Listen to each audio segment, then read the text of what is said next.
Hello students, unit 4 basic of capital budgeting ये chapter है। आपको पहले लेक्चर में मैंने कौन से लेक्चर अपलोड किए आपके लिए, फंड फ्लो स्टेटमेंट के। ठीक है, फंड फ्लो स्टेटमेंट के मैंने बहुत सारे प्रॉब्लम वहाँ पे सॉल्व किए हैं।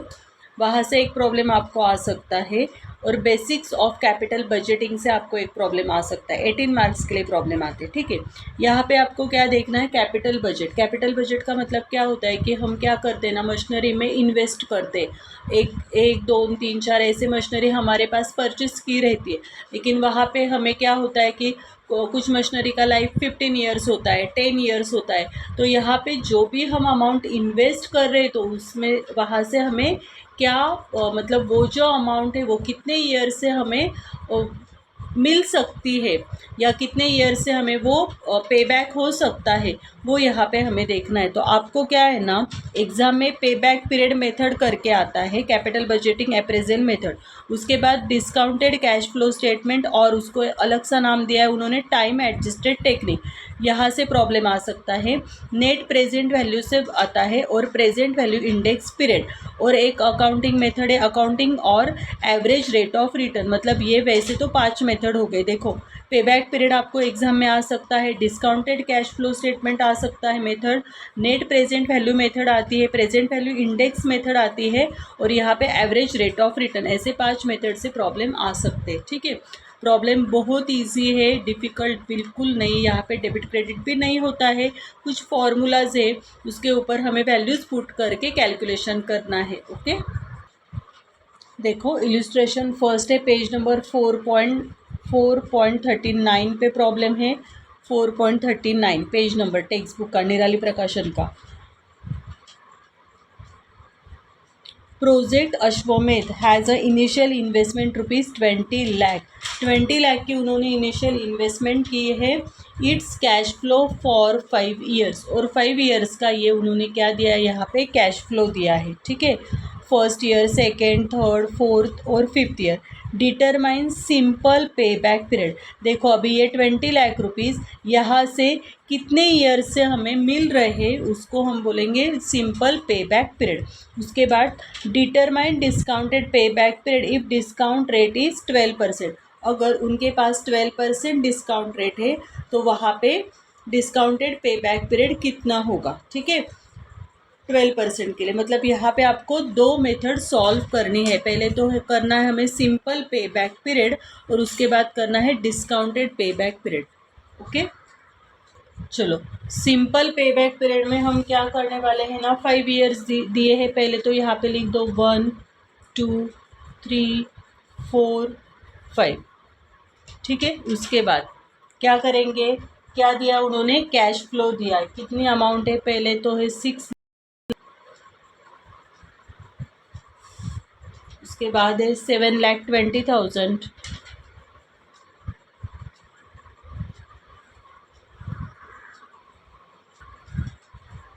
नेक्स्ट है 6 लाख,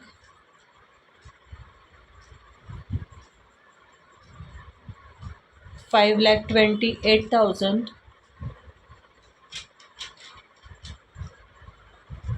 4,80,000।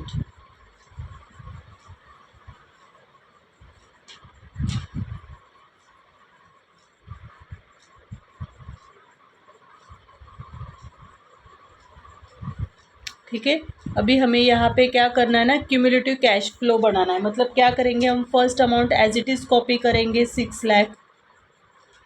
उसके बाद ये देखो, यहाँ से आपको ऐसे एडिशन करके जाना है। 6 लाख प्लस 720 मतलब कितनी टोटल हो जाएगी, 13,20,000। उसके बाद 13,20,000 प्लस 6 लाख कितनी टोटल आएगी यहाँ पे, 19,20,000। 19,20,000 प्लस 5,28,000 मतलब यहाँ पे टोटल आने चाहिए 24,48,000। 48,000 प्लस 480 मतलब इसकी टोटल आनी चाहिए 29,28,000। ठीक है, देखो क्या किया, पहले ईयर लिखा, फिर कैश फ्लो लिखा, उसके बाद क्यूमुलेटिव कैश फ्लो निकालने वाले हैं। तो अभी 6 lakh as it is copy कर दिया, 6 लाख से 720 ऐसे क्रॉस क्रॉस में ऐड करके जाना। 6 लाख प्लस 720 ये आंसर आएगा, ये प्लस ये 6 लाख, नेक्स्ट नेक्स्ट ऐड करके जाना। ठीक है, अभी क्या करना है हमें, क्या बोला है उन्होंने कि हमने जो इन्वेस्टमेंट की है वो कितने रुपीज़ की है, इन्वेस्टमेंट की हमने ₹20 लाख की। ठीक है, तो आपको यहाँ पे 20 लाख, देखो यहाँ पे 20 लाख कहाँ पे आ रहा है, 20 लाख कहाँ पे क्रॉस हो रहा है, तो 19,20,000 पे पूरा क्रॉस हो रहा है क्या, हमें चाहिए 20 लाख। कितने अमाउंट चाहिए, 20 लाख। तो यहाँ पे 3 इयर्स में हमारे कितनी अमाउंट कवर हो रही है, 19,20,000। ठीक है, तो हम पे बैक पीरियड कैसे निकालेंगे फिर, तो हमारा पे बैक पीरियड कैसे आना चाहिए, पे बैक पीरियड कैसे आएगा, तो यहाँ पे देखो अभी 3 इयर्स तो हमारे कंप्लीट हो गए, ये 1 2 3। ठीक है, अभी हमें देखो, अभी हमें 19,20,000 तो पूरा हो गया है 3 इयर्स में, कितना पूरा हो गया है 19,20,000। अभी यहाँ पे 19,20,000 माइनस कर दो।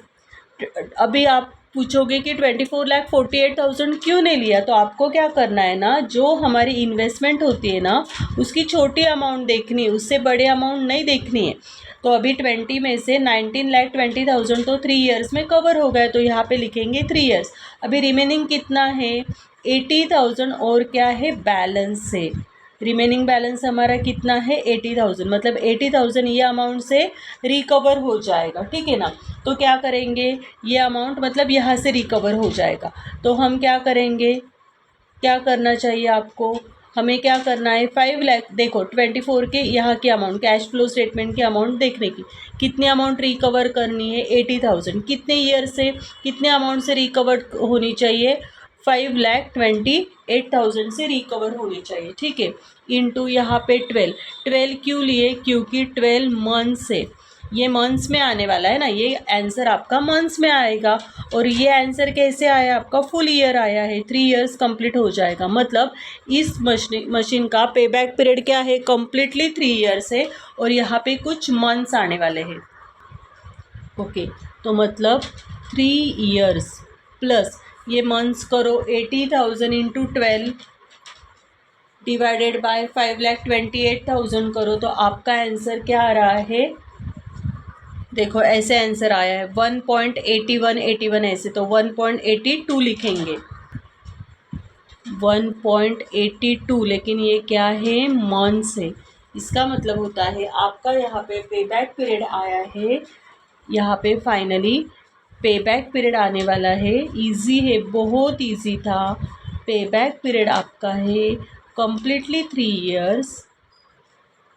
इयर्स और 1.82, मतलब उन्होंने अप्रॉक्सीमेटली क्या किए हैं, 2 मंथ्स लिए हैं, अप्रॉक्सीमेटली यहाँ पे क्या किए हैं, 2 मंथ्स। ठीक है, इसको हम बोलते हैं पे बैक पीरियड। बहुत इजी था, कैश फ्लो ले लेना, क्यूमुलेटिव देख लेना, पूरी इन्वेस्टमेंट 20 लाख की थी, तो 20 लाख 3 इयर्स में कंप्लीट कितना हो रहा है, 19,20,000, और हमें 80,000 चाहिए, लेकिन इस अमाउंट से ना, नेक्स्ट अमाउंट से, तो नेक्स्ट अमाउंट कैश फ्लो की देखने की, तो फिर हम यहाँ पे 528 से 80,000 कवर करने हैं, इंटू 12 मंथ्स करने का, तो यहाँ पे आपको मंथ्स आ जाएगा, ये पूरे ईयर से। ठीक है, हमेशा कैश फ्लो पे देखना वहाँ पे।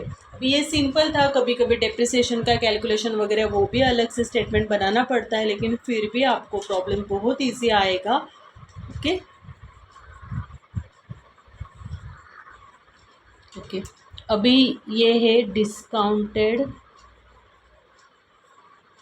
पे बैक पीरियड। ठीक है, डिस्काउंटेड पे बैक पीरियड के लिए आपको पहला कॉलम बनाना है ईयर 1 2 3 4 5, उसके बाद कैश फ्लो लिख लो, सेकेंड कॉलम कैश फ्लो आने वाला है 6 लाख 7,20,000, उसके बाद है 6 लाख 5,20,000, 4 लाख 80,000, ठीक है। उसके बाद प्रेजेंट वैल्यू फैक्टर, एक्चुअली ये प्रेजेंट वैल्यू रहती है, कितना परसेंट है? 12%। एग्जाम में आपको गिवन होता है प्रेजेंट वैल्यू फैक्टर का 10% का टेबल देंगे, 12% का देंगे, 15% का देंगे, ठीक है। लेकिन अभी इस प्रॉब्लम में उन्होंने यहाँ पे गिवन दिया नहीं है, तो यहाँ पे हम प्रेजेंट की फैक्टर कैसे निकालेंगे वो देखने वाले हैं। देखो कितने परसेंट के लिए हमें प्रेजेंट फैक्टर निकालना है? 12% के लिए। 12 मतलब 100 + 12, कितनी वैल्यू आने वाली है? 112। तो फर्स्ट ईयर के लिए आप क्या करो ना, 100 डिवाइडेड बाय 112 करो, क्या आएगा? 100 डिवाइडेड बाय 112, कितना आंसर आया? 0.89। और पूरा बहुत मतलब बहुत बड़ा आंसर है, लेकिन हम क्या करेंगे, पहली दो वैल्यू लेंगे, 0.89। अभी मुझे नेक्स्ट ईयर के लिए लेना है, तो हम क्या करेंगे ना, नेक्स्ट ईयर के लिए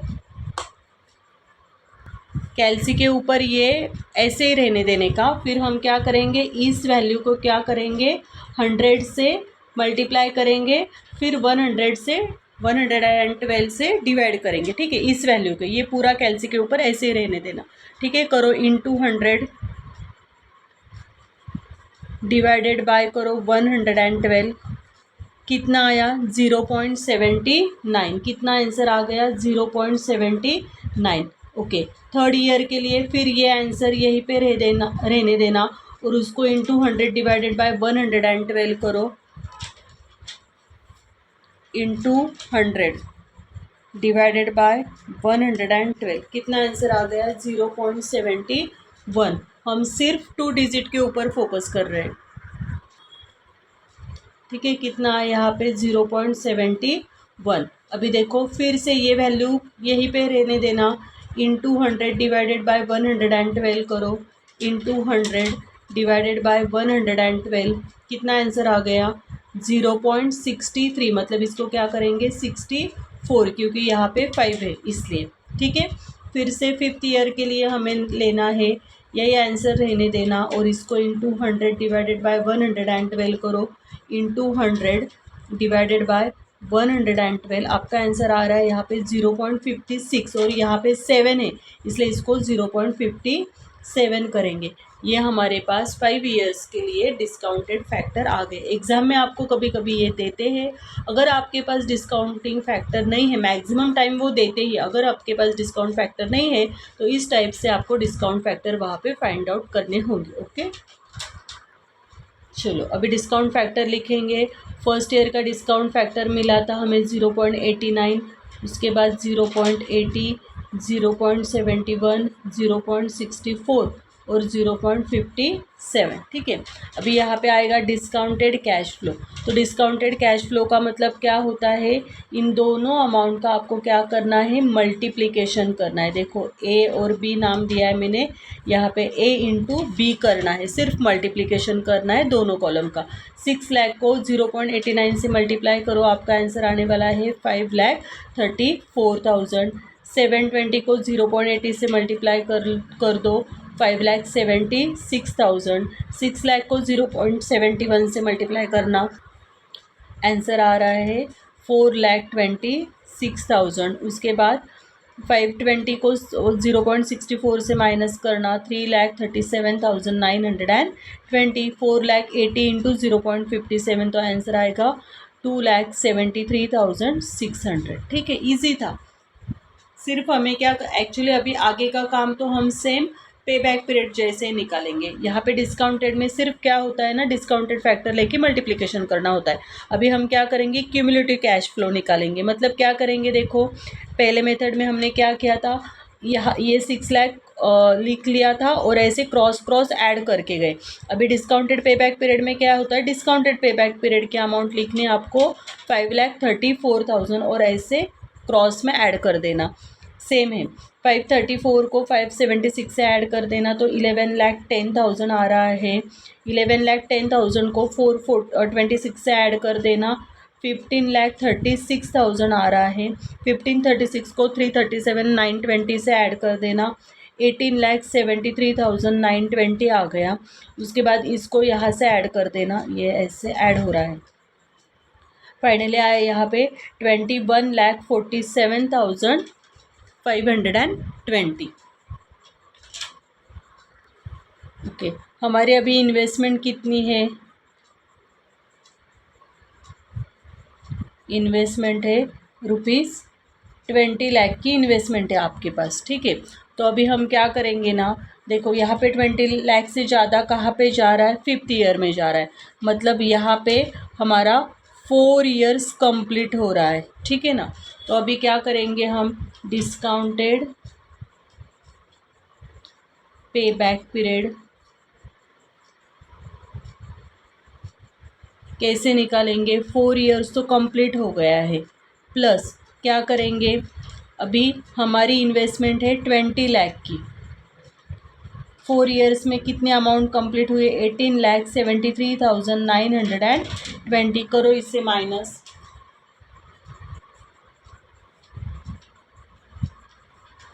करके आपका आ रहा है 1,26,080, ठीक है ना।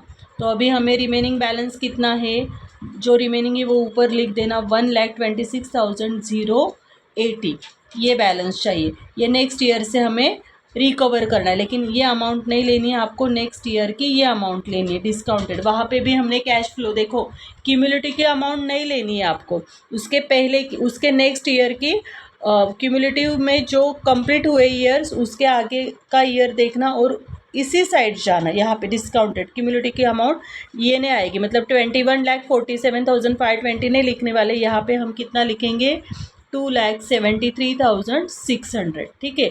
यहाँ पे इंटू 12 किसके है? 12 ये मंथ्स है, क्योंकि 4 इयर्स तो कंप्लीट हो गए हमारे, 4 इयर्स का कुछ प्रॉब्लम नहीं है, तो कितने मंथ्स आएंगे?